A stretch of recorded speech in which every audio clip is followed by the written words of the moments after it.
Welcome to Keep Hustling, where we are going past the why to get to the how. I'm your host, the always hustling Aaron Gordon, aka NY Risk Advisor, aka Mr. Keep Hustling.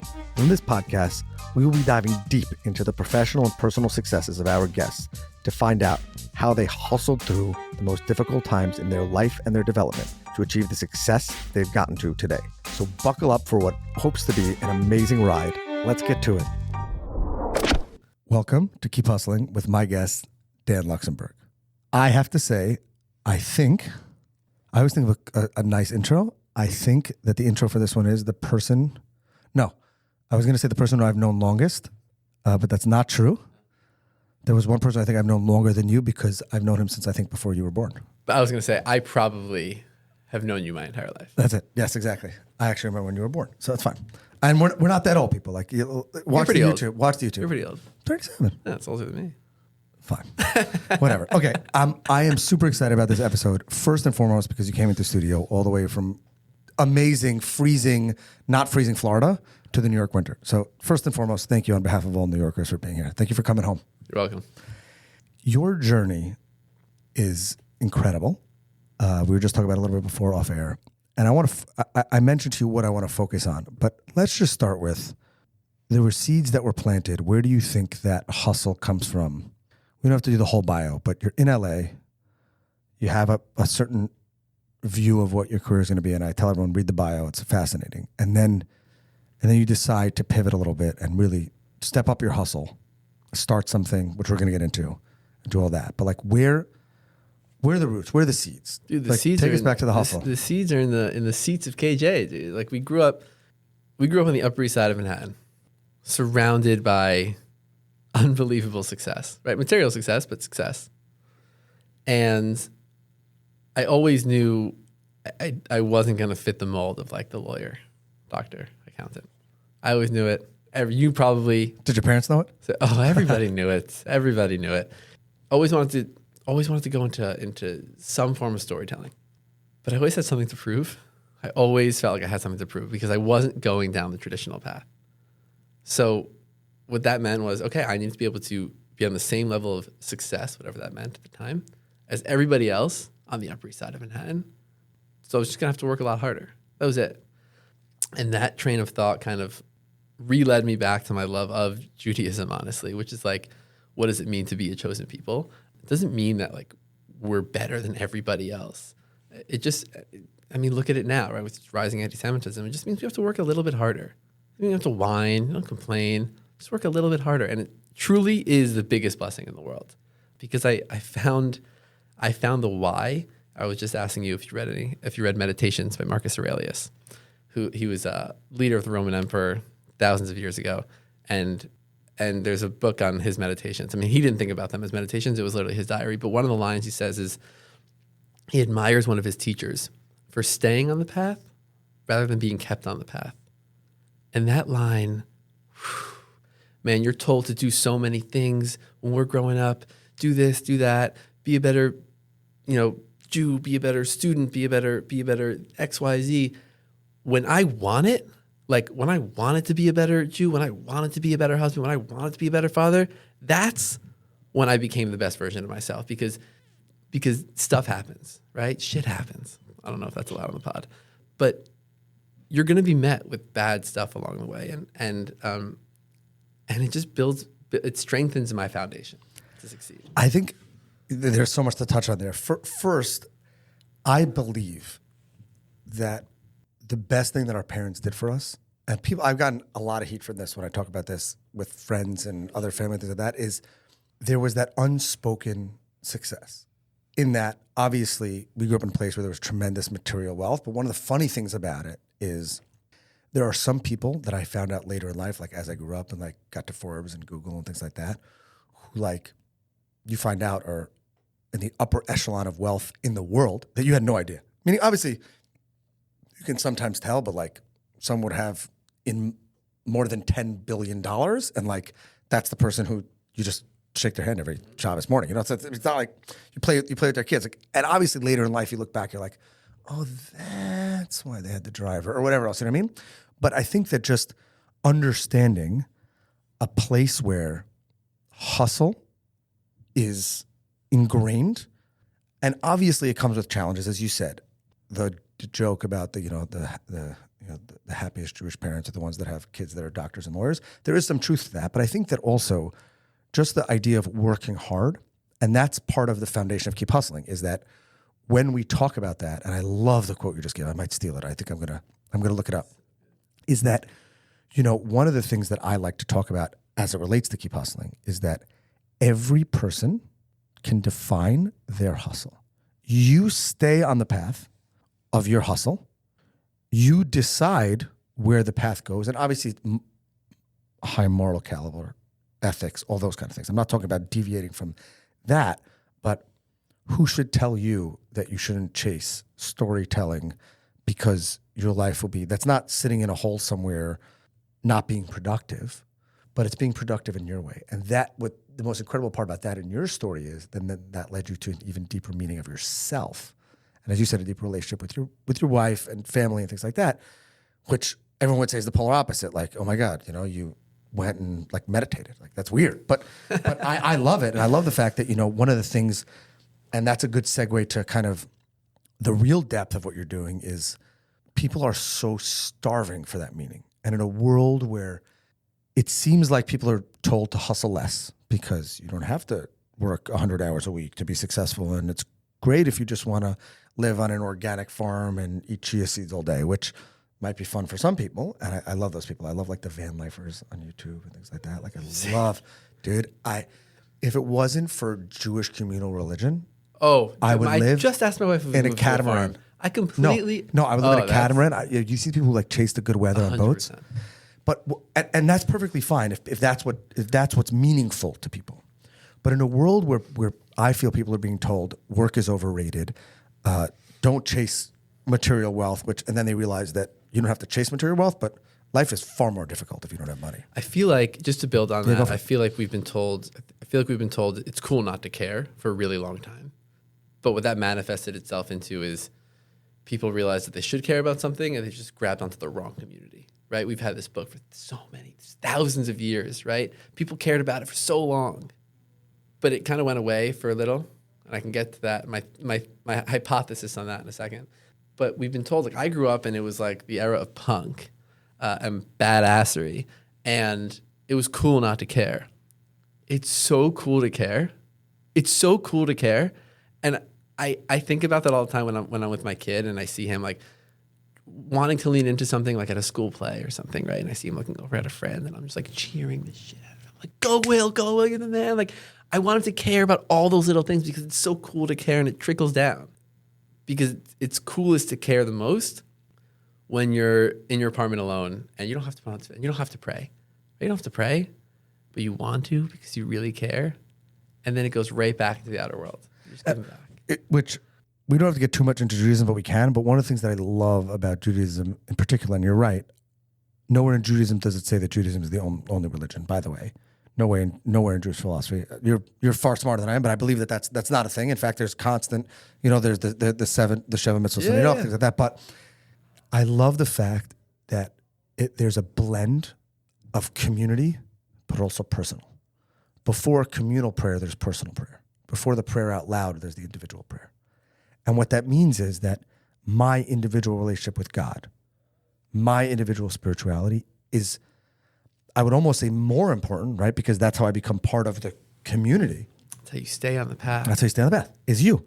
Now, obviously, there are rules and things like that, but spirituality, what a person actually says when they pray, what a person actually feels, when a person feels most connected to God or to a higher spiritual being, that's very different for very different people. My family, it's all about music. We do a lot of singing. My kids love it. Like, my wife always says, what would happen if one of our kids hated singing? And I'm like, excommunicated. Like, that's it. That's the easiest way to be thrown out of the house is like be tone deaf and hate singing, or even just hate music. You don't have to sing along, but like if you don't like when music's being played in the background of anything, like we're done with you.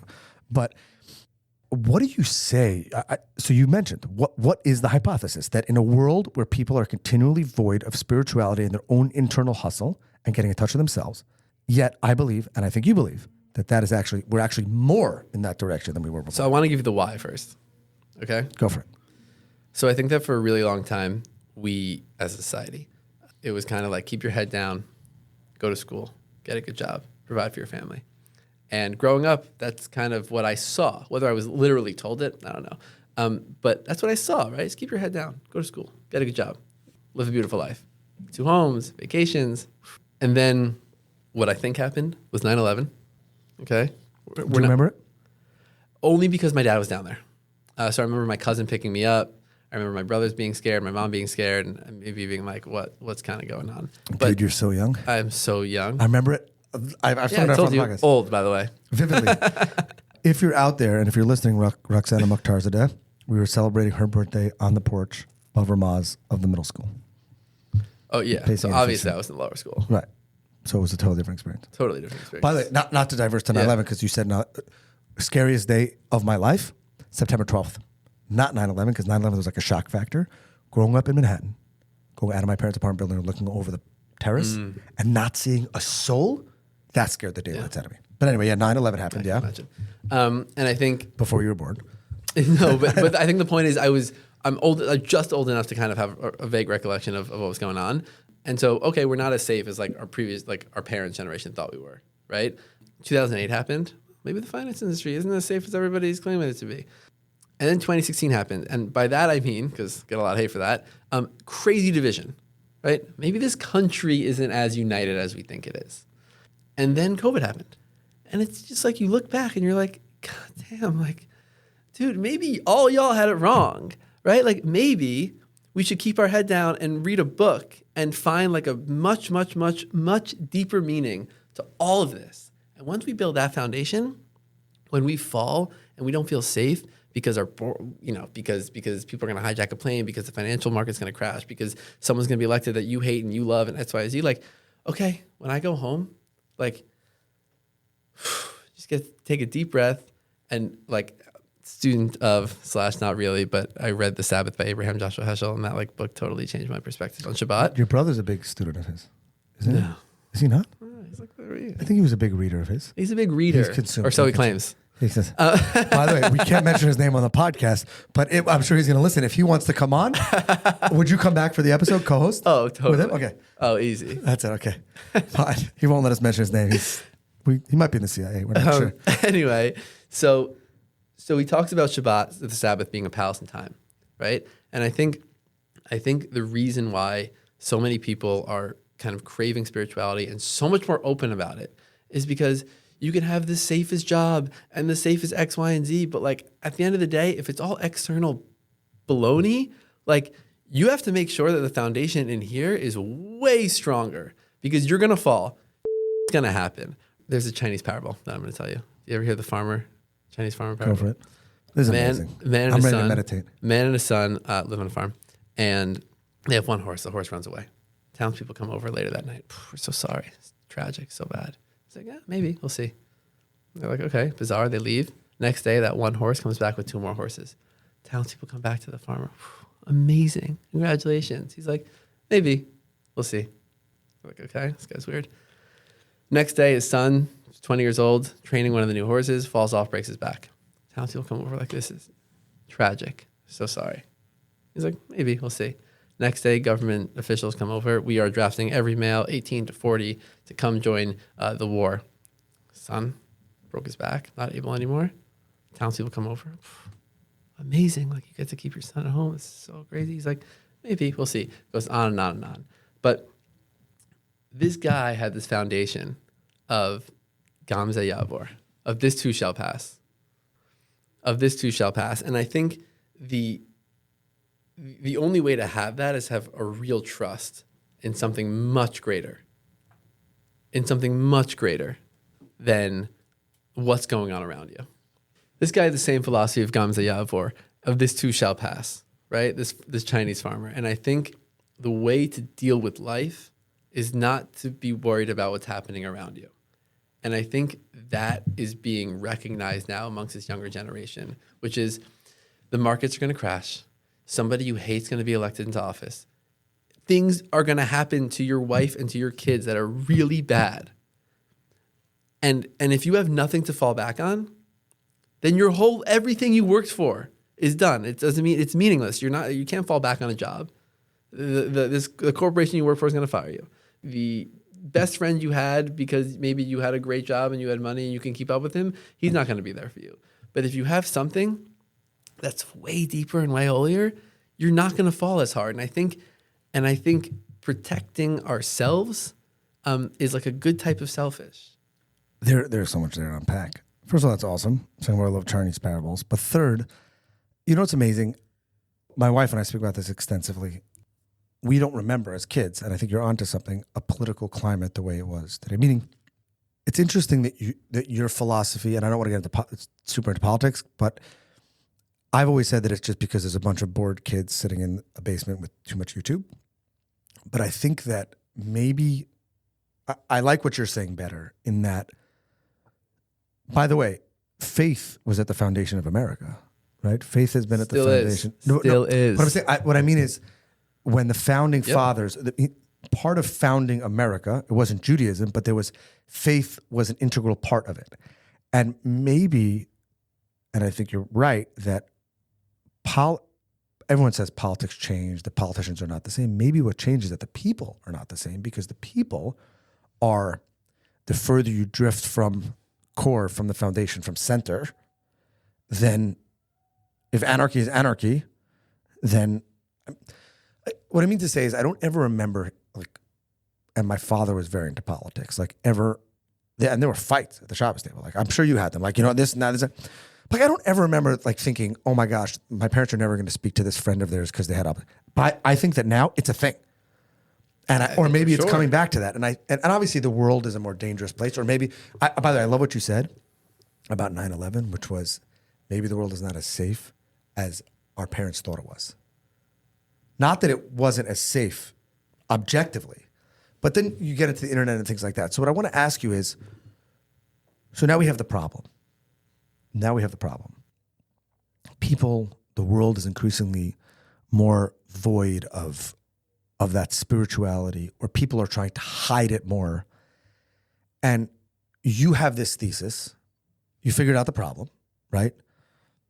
Actual physical safety, unrest, financial, health, all that stuff. It's, let's say, the end of 2020, beginning of 2021, 2022, in the post-COVID world or coming out of COVID, and you come up with this crazy idea. You're going to soul shop it. I'll tell you the story. You're going to get into the soul. Like, there was a moment. I never thought that I'd have the moment, but there was a moment, and it was, I'm getting more into my faith, and I call a buddy of mine who's an agent in Hollywood, and I know he's a serious Christian, and I say, hey, are there other like real religious Christians in our community, in our group of friends, just people that we'd vibe with? And he goes, yeah, dude, you got to come to this service. Come at the end if you're not coming with the whole thing. And I get to service at Saban Theater in Mid-City, LA, and it's huge and it's really cool. And the pastor preaching, and this gospel music's playing, and it's unbelievable. I look around the room, it's filled with some of the biggest social media influencers at the time.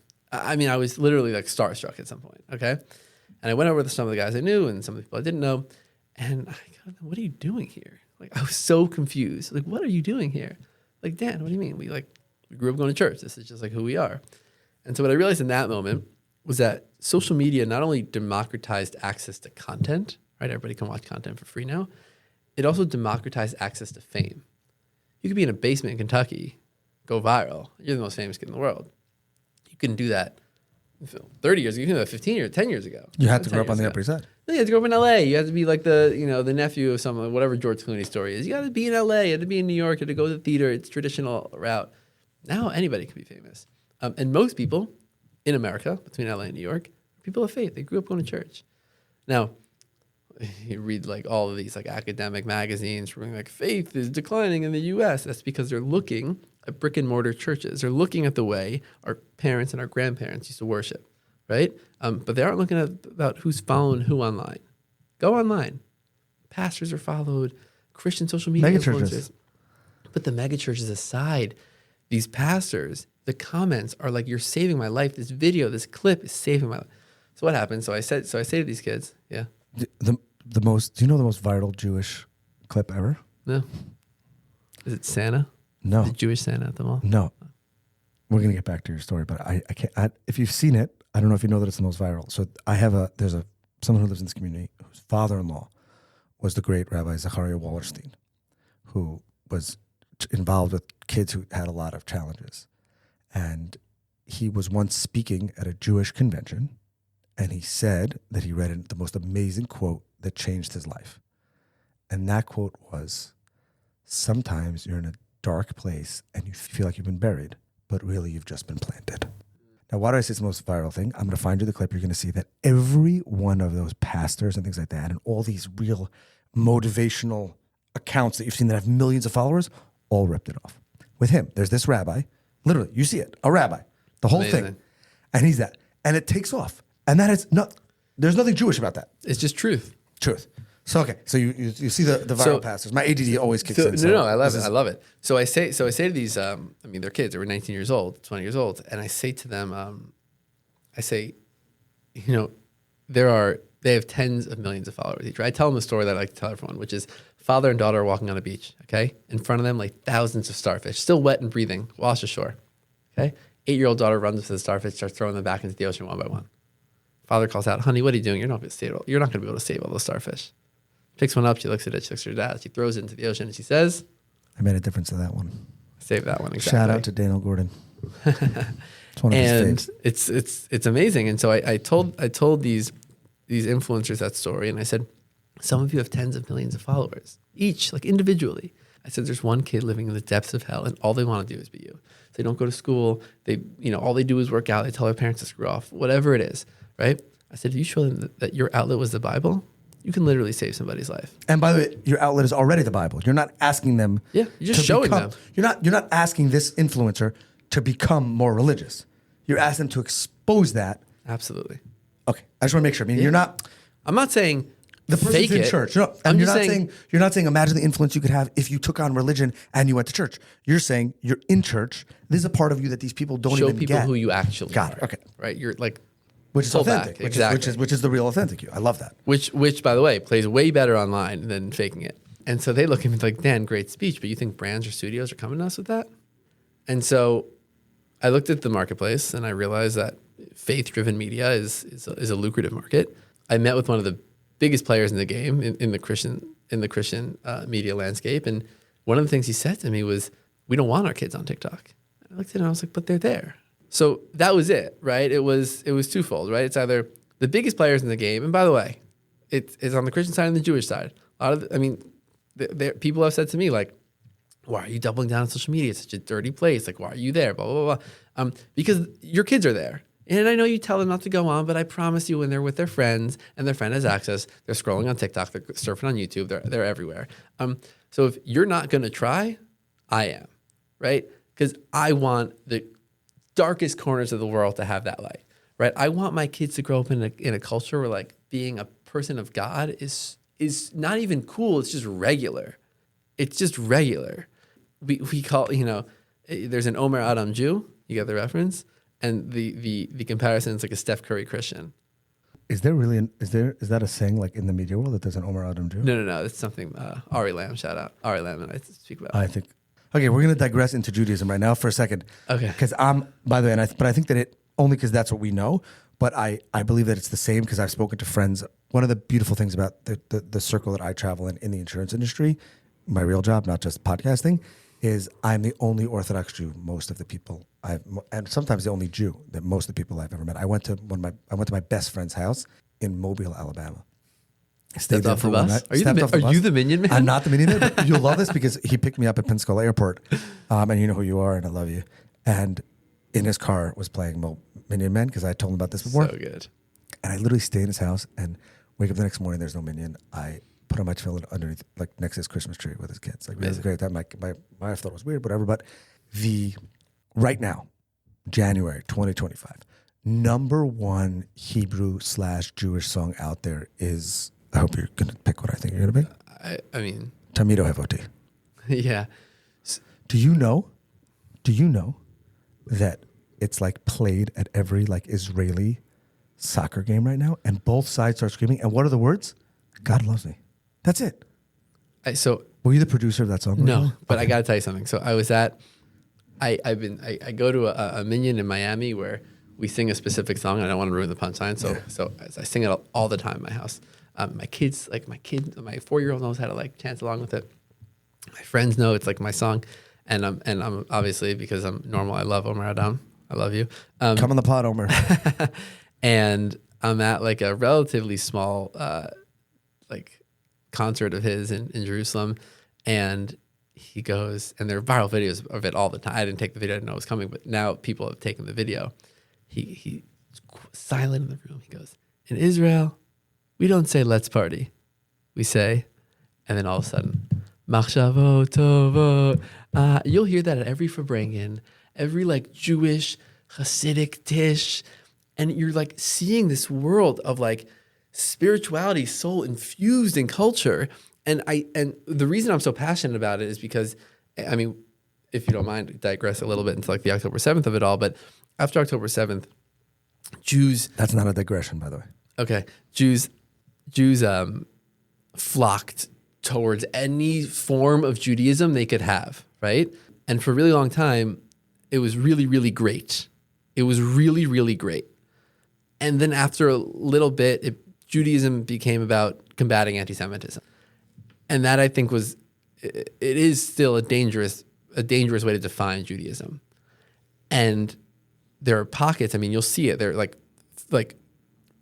affiliation with like Judaism, like the spirituality component of Judaism is rising in Israel, which is like, if you know Israel, like that's a big deal, right? Tel Aviv, it's my city. It's soulful, dude. Now it's soul-filled. Not even soulful, soul-filled. Have you seen, Omer, you got to come on the pod. Have you seen the Omer Adam Anabekoach video? Of course. Okay. I save it. I save that stuff on my phone so I can watch it. Not only is it saved, I'm going to start crying. I think, and unfortunately I agree with you. Not that it's unfortunate that I agree with you. We had such an opportunity. Mm-hmm. And I don't think it's lost. And that's why I love what you're doing with the soul and things like that. But no soul is ever lost. I think that there's always the opportunity to focus on the negativity and combating the negativity. But like the opportunity for positivity. There was that viral picture going on that I don't want to say everyone, but a lot of people had to hang on the wall. Israel, the soldier hugging the rabbi. You probably know exactly what I'm talking about. And this was our chance. And I feel like, not, again, you called it a digression. The digression would be if we spend the rest of this episode talking about anti-Semitism, because that's not what it's about. But the lost opportunity is focusing on combating instead of here.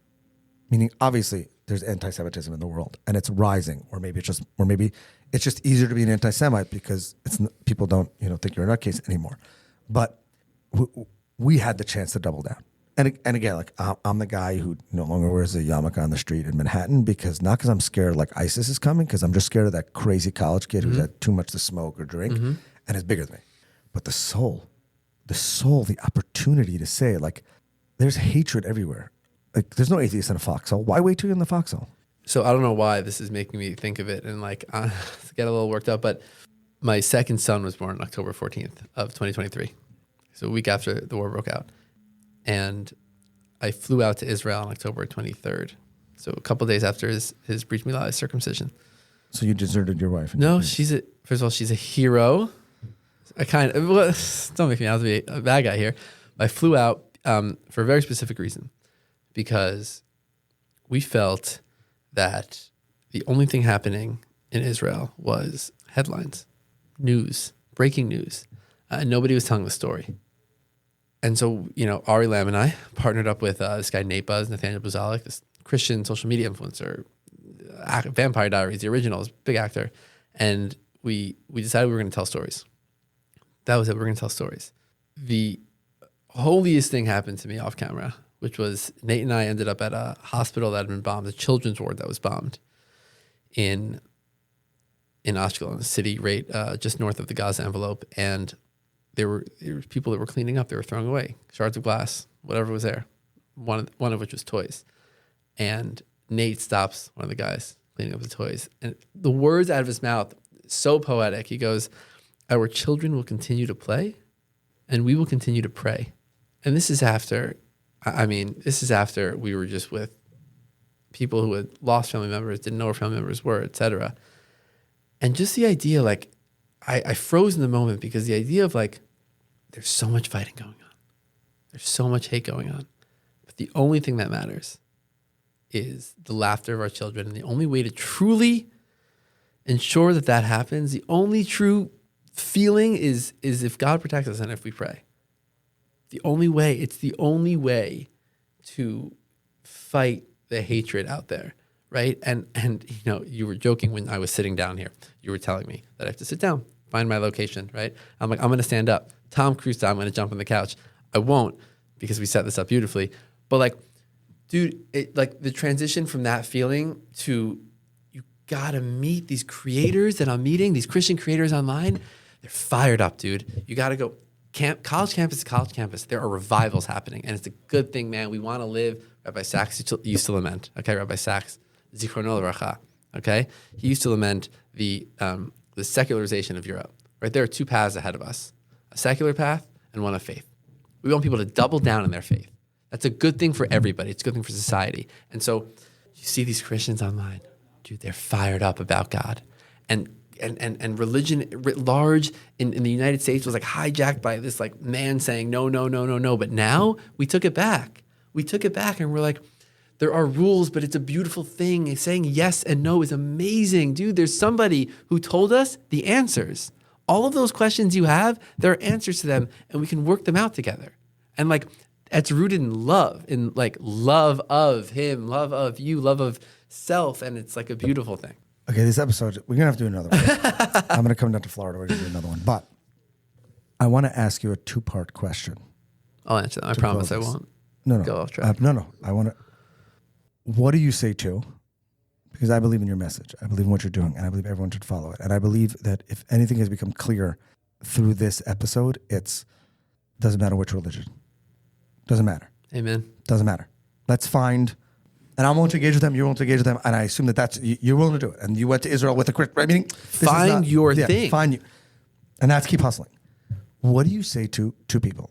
First, the person that says it's too late for me to find that spirituality and to find that center and that soul. And second, what do you say to the person who says my family will disown me if I find that faith? Not convert to a different religion, but if I become more faithful. What do you say to those two people? So I'm going to tell the story of my friend. Nate, and I can tell it. I feel like I can tell it because he told it on his podcast, Against the Grain.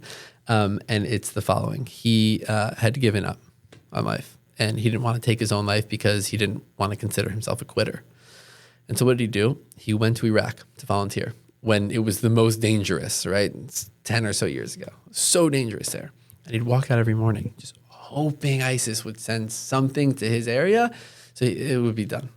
And he heard a voice. And what did the voice say? If you're so willing to give up your life, then give it to me. It's never too late.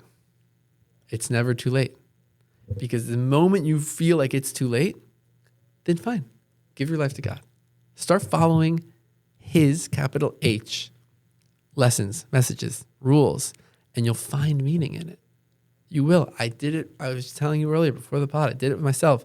I was driving back from my house with a bunch of zillionaire TikTokers, and they should have been their happiest.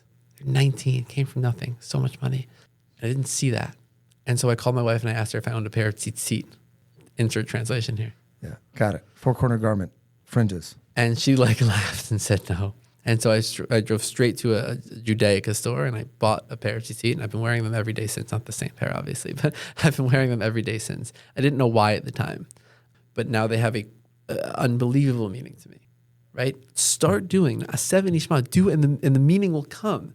It's never too late. And if you really feel like it's too late, call me. Yeah, reach out. Reach out. Everyone's got to follow. And what about the person who's too scared because of community pressure, family pressure, things like that, to really look inward? Because not cool. You're going to be the light. You're going to be the light that you read about, that you're studying about. You're going to be the light for your family. I want to give an Israel experience that I had recently, because you just don't have. There's someone who we both know. I'm just not going to mention names here, whose wedding I was at recently in Israel. And his wife his wife converted to Judaism a short time ago. And I was standing there. I was one of the witnesses of the wedding ceremony, and I left my family. I left here on Monday. I left here on Monday afternoon, and I was back Thursday morning. Like, that's the kind of trip it was.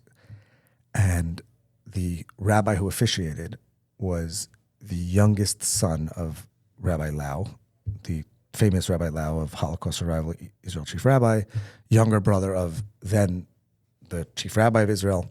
And he said, at this time, at every Jewish happy occasion, we talk about, the destruction of Jerusalem. I'm not going to say more important, and I may be messing up the words a little bit. I'm not going to say it's more important, but equally as important now is to think about what's happening now to our people. And therefore, I would like to say some Tehillim, and everyone can repeat after me, one very short paragraph of the Psalms. And I'm standing there, said the paragraph a million times, we both know it by heart, right? And I'm looking at the bride, and I'm thinking, I'm on a rooftop in Yafo. You would have loved it, dude. You would have loved it. On a rooftop in Yafo. There was some talk about potential stuff coming, and this person, in her late 30s, early 40s, decided that she wanted to be part of some sort of light. Now, again, it doesn't have to be, she didn't have to convert to Judaism to get there. That was the way that she found it. And here she is standing under the wedding canopy. Nobody forced her to be there. Mm-hmm. In fact, many people would say that she's a complete lunatic. Like, you could have gotten married anywhere else. Now there's potential rocket fire. Many of your family and friends didn't come because of that. And I just remember thinking, like, and I told my wife that it was worth it to go just for this.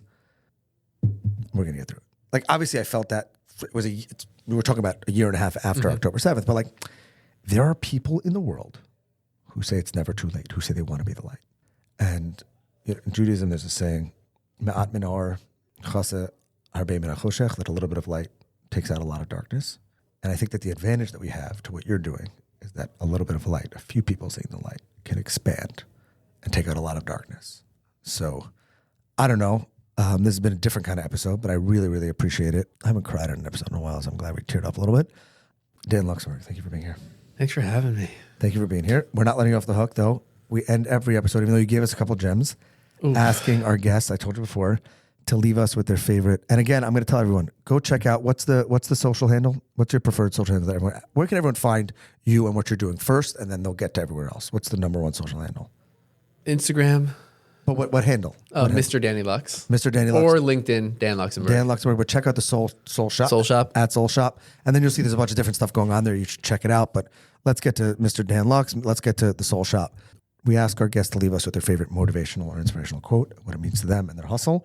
You gave us a bunch, so you can go back to one of those. Yeah, I'm going to go back to one of them. But, and that's yours. Which is, I'm paraphrasing because I don't remember the exact quote. Also, it wasn't written in English originally, but it's from Marcus Aurelius. It's from Meditations, which is stay on the path instead of being kept on the path. Find your why. Find your why. Stay on the path. It's going to be a longer journey, but you're going to find so much more fulfillment in it, and you're going to be the light to others that they need. Dare I say, keep hustling? Keep hustling. This has been another episode of Keep Hustling with my very old friend. He's not old, but old friend, Dan Luxenberg. Remember, do well by doing good, and of course, and always, keep hustling. All right, hustlers, that brings us to the end of another fantastic episode. Thank you for listening. The listeners are the most important part of this show. If you like what you heard, please leave us a review wherever you listen to your favorite podcasts. Your feedback means the world to us and helps us reach more listeners. Plus, be sure to subscribe to our podcast so you never miss an episode. We have some amazing guests and topics lined up for you, and we don't want you to miss out. And finally, if you have any suggestions, comments, or even just want to say hello, please feel free to reach out to us on all social media platforms. We are Keep Hustling Pod on Instagram, X, Facebook, and LinkedIn. We would love to hear from you to continue the conversation. Thanks again for tuning in and supporting our podcast. We truly appreciate each and every one of you. Until next time, stay curious, stay hungry, and keep hustling.